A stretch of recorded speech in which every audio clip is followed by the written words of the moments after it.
des situations conflictuelles avec le personnel. Et c'est ça que nous ne voulons pas. Parce qu'aujourd'hui, notre force, nous la connaissons, nous contribuons fortement à l'atteinte des indicateurs au niveau de ce pays-là, sur le plan sanitaire.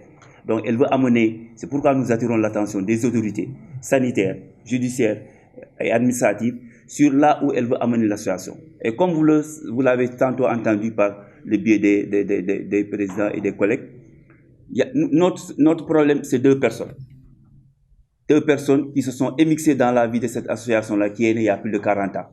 C'est la présidente dont son choix a été contesté, Mme Adjaratou Khady Sy Ndaw, qui est la directrice exécutive de Sunu Assurance. Et nous demandons qu'elle n'a qu'à aller gérer son assurance et nous laisser. Parce que c'est une association de plus de 40 ans qui n'a jamais eu de problème. Vous venez d'être nommé élu comme présidente et ça a créé un problème, cela veut dire que ça ne va pas. Et l'autre problème que nous avons, c'est notre directrice exécutive nationale. Cette dame-là a eu un contrat à durée déterminée de 2 ans. Son contrat finit en décembre 2019. Entre-temps, dans le fonctionnement naturel d'une organisation, on l'a épinglé sur des questions de gestion. Et c'est ça qui a amené cette suspension. On la demande tranquillement d'aller s'asseoir et d'attendre ce que l'enquête vous donnera à travers cette suspension. Pourquoi ces deux personnes-là s'entêtent à vouloir dissocier d'abord le personnel? Actuellement, nous nous regardons en chaîne de faïence, alors que nous sommes une famille. L'autre question, comme l'ont tantôt dit notre conseil d'administration, le conseil d'administration est divisé parce qu'elle est manipulatrice. Voilà le mot. Elle est manipulatrice. Elle utilise les volontaires entre eux. Comment un président ose se donner une lettre de suspension? Tu réunis 3 à 4 volontaires dans ton bureau pour dire on dit non. C'est de ne pas respecter les populations auxquelles nous travaillons. Et voilà pourquoi nous demandons solennellement à l'opinion publique nationale et internationale sur cette capacité de cette dame-là à nuire et à mettre en mal les populations. Parce que nous travaillons pour les populations. Elle, avant qu'elle ne naisse, qu'elle n'arrive au monde, cette association est née. Donc, ce n'est pas elle aujourd'hui, ni cette présidente-là, qui a son assurance, qui a son salaire là-bas payé, qui n'a pas de problème, qui veut nous amener, qui nous crée ce désordre. Voilà le cri de cœur. Ces deux personnes-là, vraiment, sont en train de remettre tout si ces deux personnes-là étaient conscientes, elles n'ont qu'à avoir à l'image de cette maman-là qui nous a quittés cette année, Maïmouna Kane, et d'autres mamans qui ont créé ASBEF. Ces mamans-là, c'est ces mamans-là qui ont créé ASBEF. Et ces mamans-là, aujourd'hui, que Dieu ait pitié de leur âme et qu'ils soient tranquilles au paradis. Ces mamans-là, aujourd'hui, qu'est-ce qu'ils diront de cet enfant-là qu'ils ont créé? Pour deux personnes. Pour deux personnes. Pour deux personnes, on veut détruire plus de 50 ans d'existence de cette association. Et nous disons non. Et nous prenons à témoin l'opinion publique nationale et les autorités. Alors, le problème, il faut le situer à 2 niveaux. Depuis le début du processus, j'ai toujours dit et soutenu avec force que le conflit était un problème de gouvernance. Donc, ça ne concernait pas les travailleurs.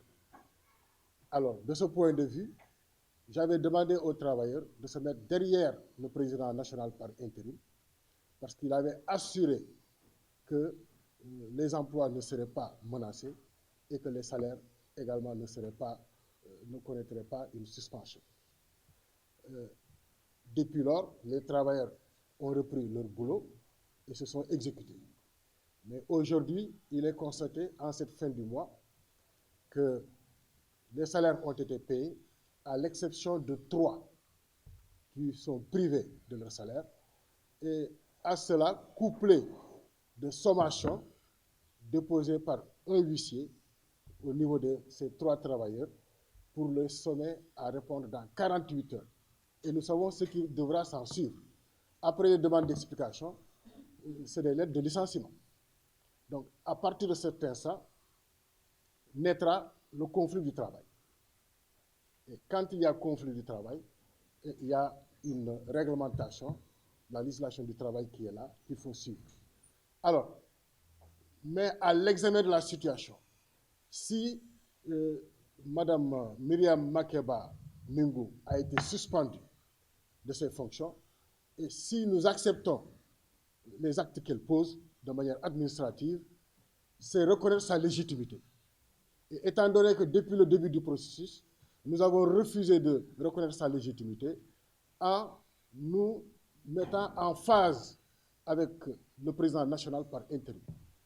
Alors, je demande aujourd'hui de continuer à maintenir ce cap, d'être en phase avec le président national par intérim, à défaut de ne pas être en phase avec lui, serait de légitimer du moins Mme Minkou dans ce combat.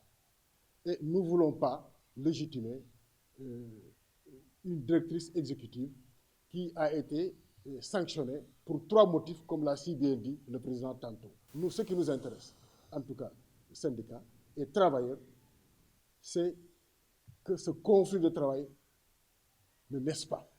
Parce que s'il naît, ce sera un autre registre, un autre combat qu'il faut mener. Déboucher sur autre chose, vous dire quoi? C'est créer la chaîne de solidarité entre les travailleurs pour soutenir les 3 qui sont privés de leur salaire et arrêter le travail jusqu'à nouvel ordre. On ne veut pas en arriver là, mais à entendre et à écouter le président national parler tout à l'heure, on sent qu'il est sur la bonne voie, on sent qu'il a pris ses responsabilités, on sent que c'est quelqu'un qui s'assume. Et de ce point de vue, nous pouvons continuer à le croire, mais pourvu que les 3 salaires suspendus soient régularisés le plus rapidement possible, pour que le tout puisse rentrer dans l'ordre. Parce qu'on ne peut pas accepter qu'une partie soit payée et qu'une autre ne le soit pas. On ne peut pas accepter que des sommations soient adressées aux travailleurs à répondre dans les 48 heures. Et si dans les 48 heures, il n'y a pas de réponse, peu importe même s'il y a réponse, nous savons exactement la dynamique enclenchée par cette dame. C'est de licencier, c'est de faire tomber des têtes. Et après ces 3, s'en suivront d'autres têtes.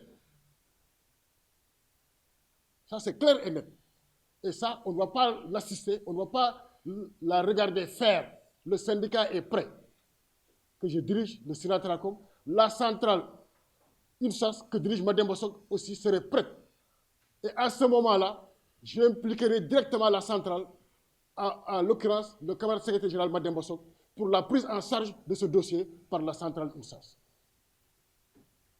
Et nous y allons jusqu'au bout. Parce qu'on ne peut pas regarder l'arbitraire continuer à assister à cette injustice, cet arbitraire. Elle est suspendue. C'est un problème de gouvernance. La gouvernance n'a qu'à prendre ses responsabilités. Le conflit de travail n'est pas encore là. Et nous en sommes conscients. Et nous nous solidarisons au président national par intérim. Et le président national par intérim n'a qu'à rapidement régulariser les 3 salaires et continuer son processus de bataille judiciaire pour que les choses soient rétablies et que la dame parte.